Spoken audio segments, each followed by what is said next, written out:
o sərt qəlbləri hədələmişdir. Necə ki, Quranda buyurur, فَوَيْلٌ لِلْقَاسِيَةِ قُلُوبُهُمْ Vay olsun qəlbləri sərt olan kimsələrə. Yəni artıq qəlblər sərtləşib, yəni Allah Teala tərəfindən gələnləri, öyüd, nəsihəti anlamır, təsirlənmir.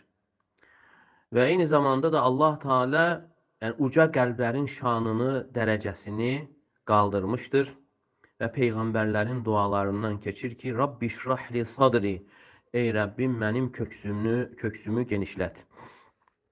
Və buna görə də insan köksünün və qəlbinin salamat olması üçün səy göstərməlidir, hazırlaşmalıdır. Və Ramazan ayı daxil olduğu zaman qəlbi xəstəliklərlə və kin-küdurətlə dolu olduğu halda bu aya girməməlidir. Ramazan ayı gəldiyi zaman Ramazan ayına qəlbi xəstəliklərlə, kin-küdurətlə, afatlarla dolu olduğu halda bu aya daxil olmamalıdır. Peyğəmbər sallallahu aleyhi və səlləmdən soruşulduğu zaman insanlar içərisində ən əfsəli kimdir? Və buyurur ki, saduqul lisan və məxmumul qalb. Dili doğru olan və qəlbi məxmum olandır. Yəni insanlar içərisində ən üstünü, ən əfsəli kimdir? Və buyurur ki, doğru danışandır. Və bir də qəlbi məxmum olandır.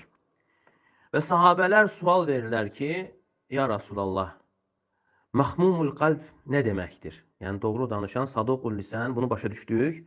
Bəs məxmumul qalb nə deməkdir?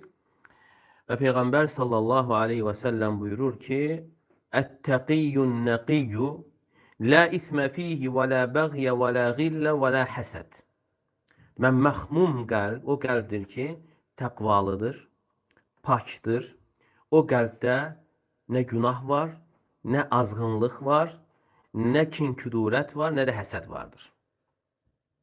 Və insanlar içərisində ən əfsəli qəlbi məxmum olandır. Və soruşurlar, bəs məxmum kimdir? Təqvalı, pak, günah olmayan və həmçinin azğınlıq olmayan, kin-küdurət və həsəd olmayan bir qəlbdir. Və həmçinin Peyğəmbər sallallahu aleyhi və səlləmin əsas dualarından biri də o idi ki, və əsəlükə qalbən səlimə və səndən salamat qəlb istəyirəm.